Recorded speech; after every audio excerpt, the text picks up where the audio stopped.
Well, good morning. This is Dennis, and it's a January the 17th. We're on top of Mount Shasta. You'll be able to hear the wind blowing and coat sleeves ruffling and different things of that nature because the quality of the sound is uniquely influenced by the beauty of nature. You can hear the snow almost sometimes up here when it falls. It's such a gentle, appeasing feeling. And because I like the area and the essence so much, I'm doing this, 1989, Stepping into the Consciousness, Part 2, up here.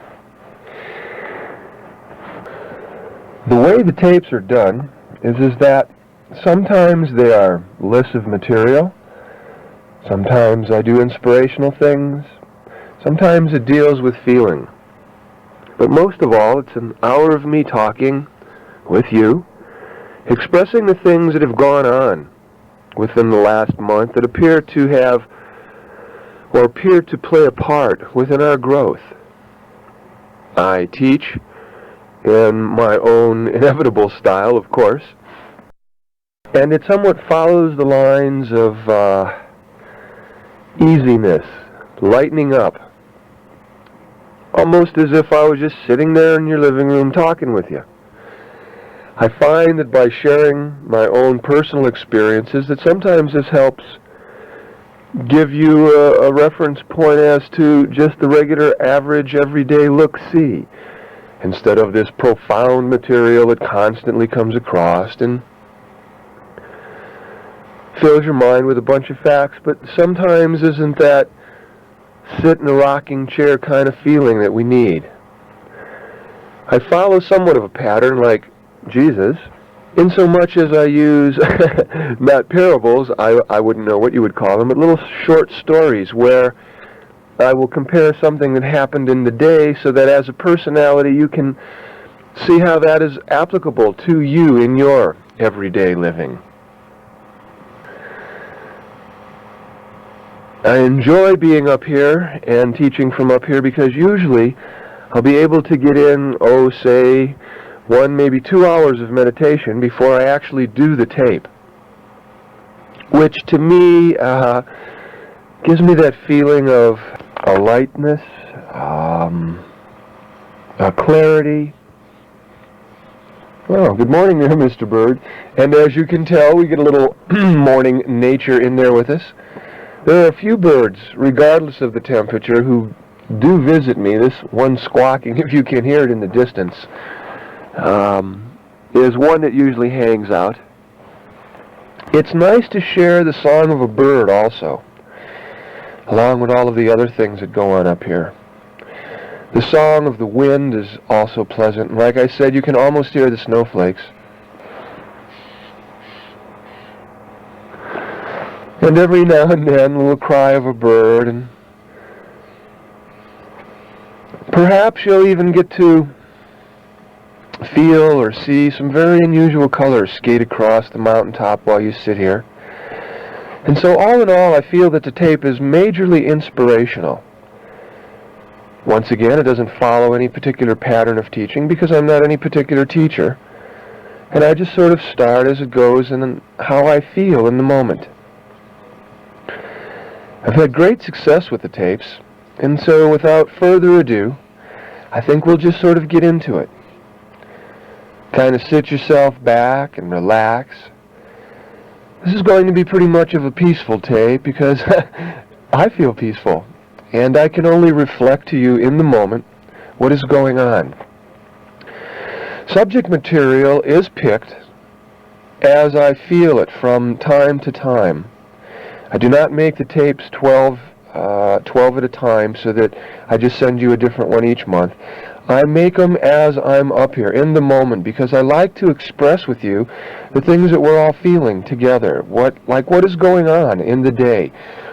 What is it that appears to be working on us in a form of energy so that we can support it or limit it or cut it off, depending on if it is growing us or perhaps not growing us.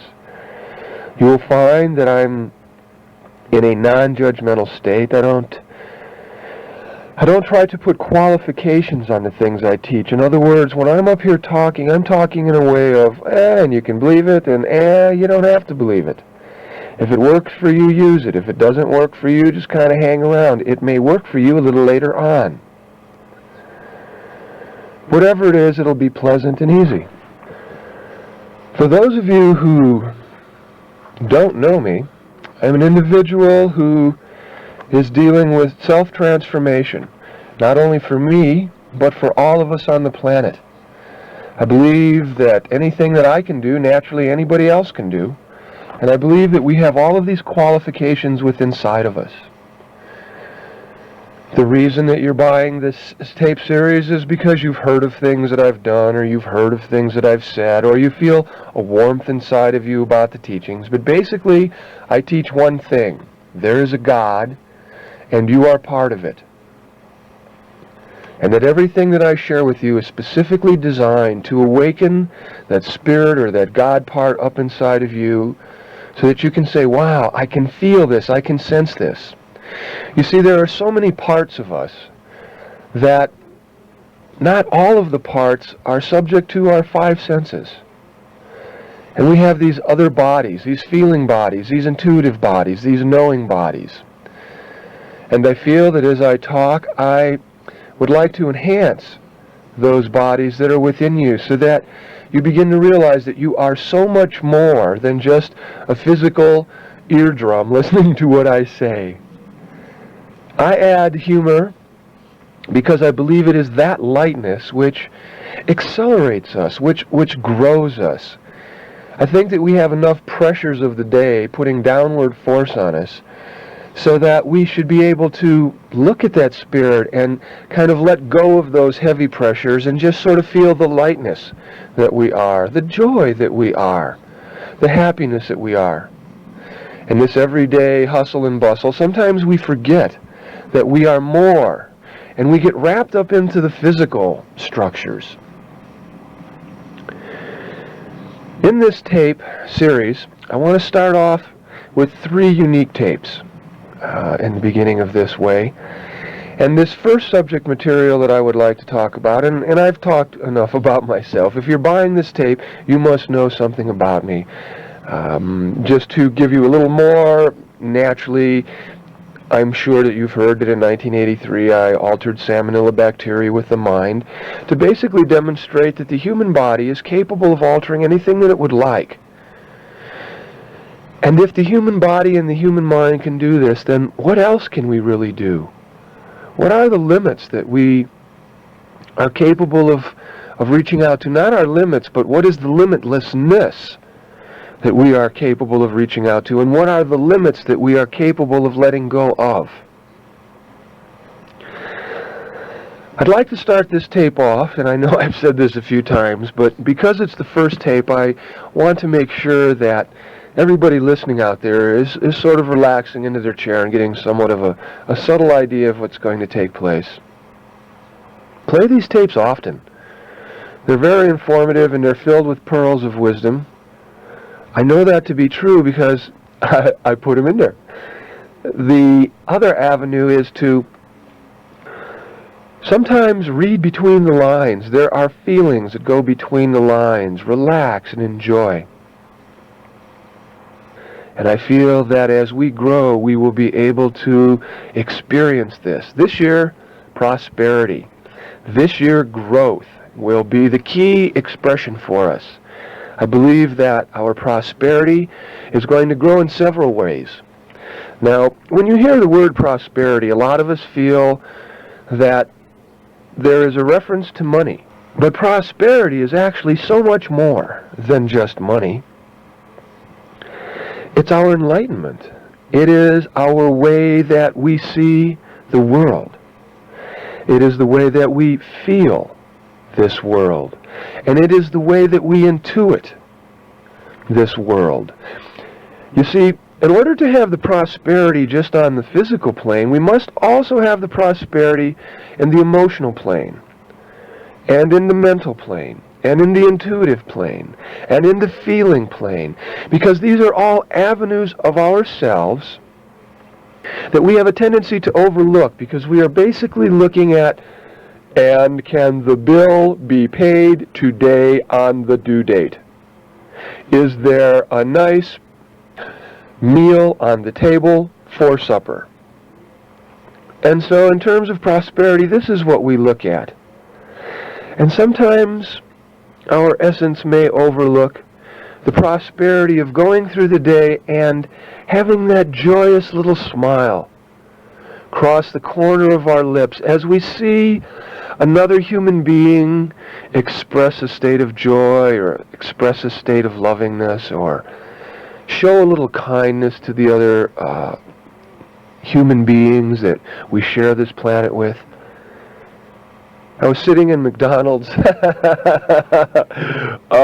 I laugh because those of you who don't know me, McDonald's to me is somewhat like a treat. I only go to a fast food restaurant probably once or twice a month if I'm on the road and I'm just kind of hungry and I don't want to actually stop. And then McDonald's is sort of like eating at the Ritz to me. Now, I know that sounds silly, but I don't ever frequent fast food stands. So I'm sitting in the McDonald's and I'm totally enjoying my little meal, and I think the French fries are superb. And so I was loading up on carbos, and there was a piece of paper, and some people had left a bag of trash sitting out there. And I was going to watch the bag of trash because I was going to pick it up as I left, and I just kind of watched it to watch people as they saw this bag of trash. And sure enough, a car pulled up, and this gentleman and his wife, and you could tell they were a loving couple, and they have been there. And he looked at his wife with a little smile, and now I'm saying a loving couple, they must have been in their late 60s, maybe early 70s.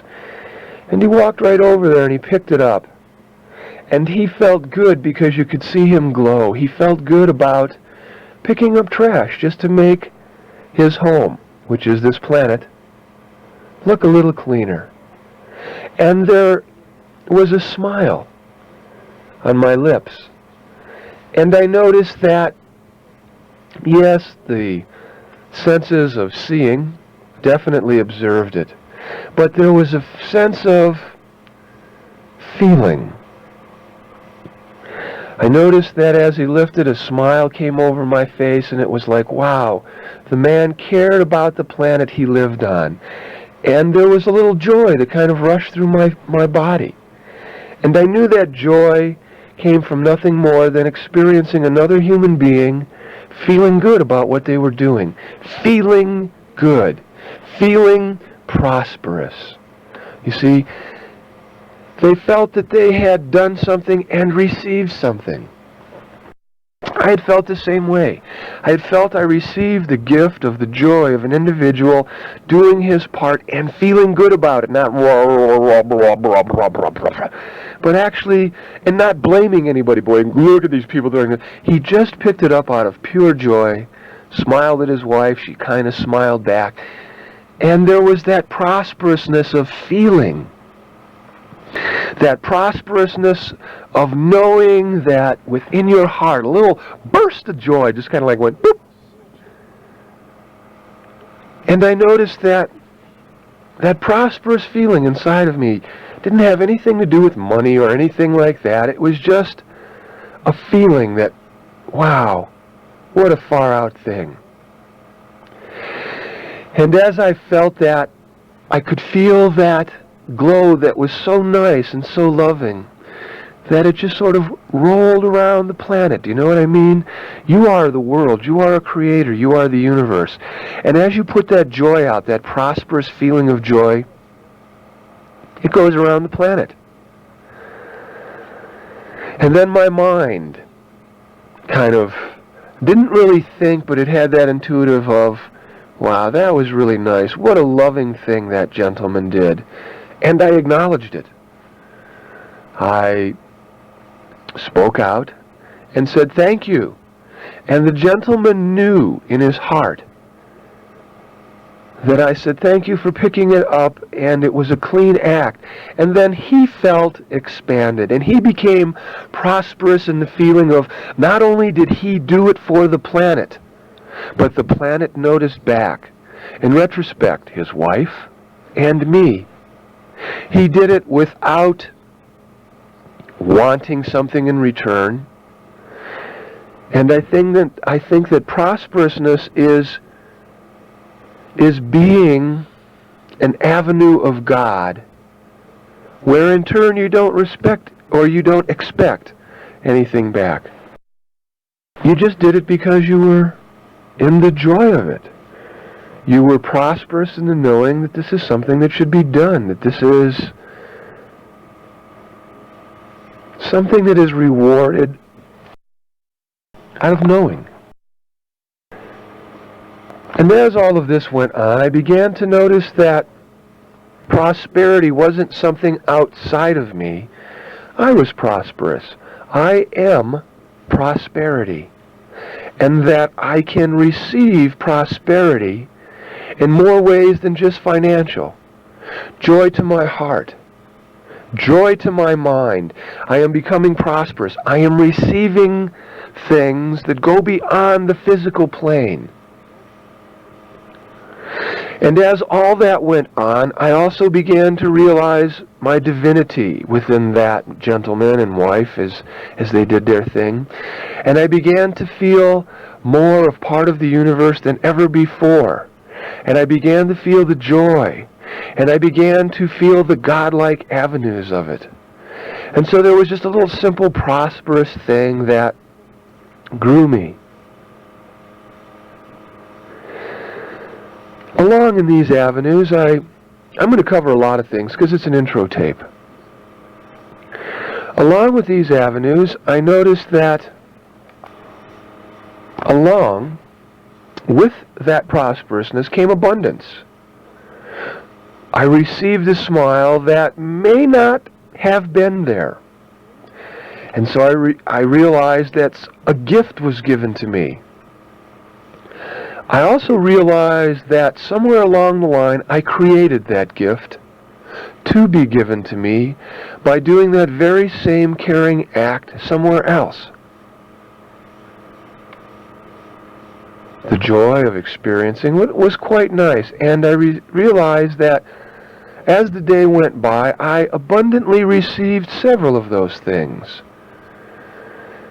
I noticed that by driving down the road, there was more courtesy in the drivers. And I began to realize that our abundance and our prosperity comes from the fact of how much we are willing to love ourselves, how much we are willing to observe things. I also observed individuals who watched this gentleman, and it was like, boy, look at that stupid guy picking it up. Jeez, boy, I don't know. And I noticed that not everybody received the same act in the same way. That all of us have personalities, have and can receive prosperity and abundance in the way that we wish. The individuals that saw him as a dumb individual placing something in a trash can, they saw him from a perspective of a person who was just sort of being used by the planet. In other words, yeah, go pick the trash up, buddy. That's all you really deserve. That's how dumb. And yet, that individual also was receiving prosperity by watching the gentleman pick it up. He was prospering himself from a negative viewpoint of perceiving the gentleman as a dumb sort of individual. But yet he was still gaining, he was still prospering, he was still learning, because he evaluated through his own ideas and his own concepts of the stupidity of the gentleman. And I noticed that neither my act of the joy of seeing it, nor the other gentleman's act of the seeing the old man as dumb, I noticed that our prosperousness was equal in reception. I noticed that the gentleman chose to receive Wow, what a stupid thing he's doing. He received that reflection to himself. So he was prospering himself with the reflection. How dumb could he be? I, on the other hand, was receiving the very same prosperity by saying, wow, what a kindly and loving thing to do. And I observed in this perfect world that both of us who observed the gentleman were receiving what we needed and what we were putting out. And I guess sometimes we get a retrospect and we get to see what it is that we are putting out. Are we putting out criticism, or are we putting out joy? I observed the criticism that the gentleman put out, and I noticed that he really didn't really mean to criticize. He actually just had a concept that anybody who does anything for somebody else was dumb. And I observed the gentleman's thoughts in that way and realized that he was receiving back from the universe a really beautiful thing, and that he could that's not quite the word, that he could understand it in whatever way that he wanted, and his choice was to see it in that way. I also noticed that it was an automatic understanding. In other words, he uses that thought a lot. Boy, that was dumb. Boy, that was dumb. Boy, that was dumb. Boy, that was done. And that what he was getting back to himself through his feeling body was, boy, am I dumb. Boy, am I dumb. Boy, am I dumb. Because I began to realize that you only get back what you put out, and that the world will reflect to you only as you are willing to receive it and see it. If your reflection is stupidity, that man is stupid, then that is what you will get back to yourself, because that is what you are learning about yourself. If you choose to feel and see the joy, then that is what you are choosing to learn and see within yourself. And that both acts, whether one is positive and one is negative, is really prosperousness. The universe gives you that prosperousness in any way, shape, and form you choose to see it. And so there is perfection in all things that happen to be going on out there. And I realize that the perfection we see is totally up to us. And if it's totally up to us, it is totally up to us to try and evaluate, or to try and grow in such a way that we see the joys in the world and feel the joys, so that I think our world slowly begins to express more of a joyousness to us. I noticed that as I looked at the individual who was seeing stupidity within the act, there was joy within his act of ridiculing the individual. And I also saw the growth, but it wasn't necessarily supportive. And yet the growth was there, no more, no less, in the perfection of the universe. We get to pick and choose everything that goes on out there, and we get to acknowledge it as it reflects itself back to us. We must remember that we have created all of the things that are out there. Now, this is one of the things that kind of perplexes a lot of us. If we are really creating our world out there, how come our world doesn't really give back to us what we want? Well, it gives back to us what we see through the eyes that we see it with. If my eyes are seeing it as a beautiful, joyous thing, then that's what I will see. If my eyes are seeing it as a stupid thing, then that's what I will see it as. Regardless how I see it, I can pretty well evaluate that that's how I'm feeling within myself, or that that's what I am creating for myself to see. And as such, I need to take a look at myself and say to myself, well, do I want to see the world in joy, or do I want to see the world in stupidity? Either way, I'm going to get to see it. But I think that as we look at the world, it is much easier to see it with joy than it is to see it with resentment and criticism. Both grow us. But I find that there is more excitement in my heart when I see things in a loving way rather than if I see things in a resentful way. I see that if I see things in resentful ways, it actually pulls me down onto more of a physical plane. Perfect as it is, but I begin to notice that the physical plane really starts to pull me down. It brings me into a denser feeling, and I begin to notice that people around me start to criticize and do criticizing things so that I may see what it is that I need to grow through. As I receive the criticism, I find that I rather receive the joy and the smile. And so what I've learned to do is pay attention in every given moment. Every single moment that there is, I pay attention. I also know that a being of free will, I can see the act as a state of criticism, or I can see the act as a state of joy. And I realize that my free will has the choice to do this. I've also known that my emotional body will give me somewhat of a feeling. You know what it's like when you criticize somebody. You can really get into criticism and you can really tear somebody apart. Also, when you begin to feel joy and love, you can really begin to feel joy and love, and there's a major different experience there with these sorts of things. We create around us a mirror image of who we are and where we are at all times. Do we want to be an individual that is criticizing ourselves constantly, or do we want to be an individual who is sharing the love constantly? Actually, to tell you the truth, both ways we're prospering ourselves, but in one way we're prospering the lack of harmony due to criticism, because we will find that there isn't as much joy and excitement when people criticize us as there is when people praise us. I think criticism is something that all of us are working on, and I think it's something that we can easily use in our life and not necessarily even know that we're doing it. Sometimes criticism is very slick and very subtle, and it belittles other people.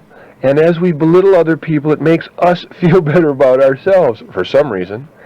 And yet, as we criticize that other person, we are actually criticizing ourselves.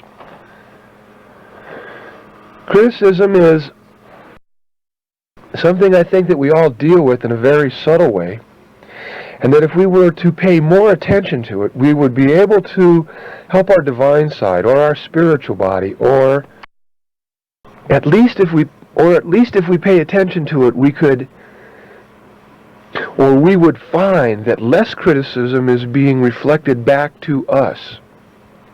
See, what happens is sometimes we give out this criticism, and naturally it's really just us criticizing ourselves.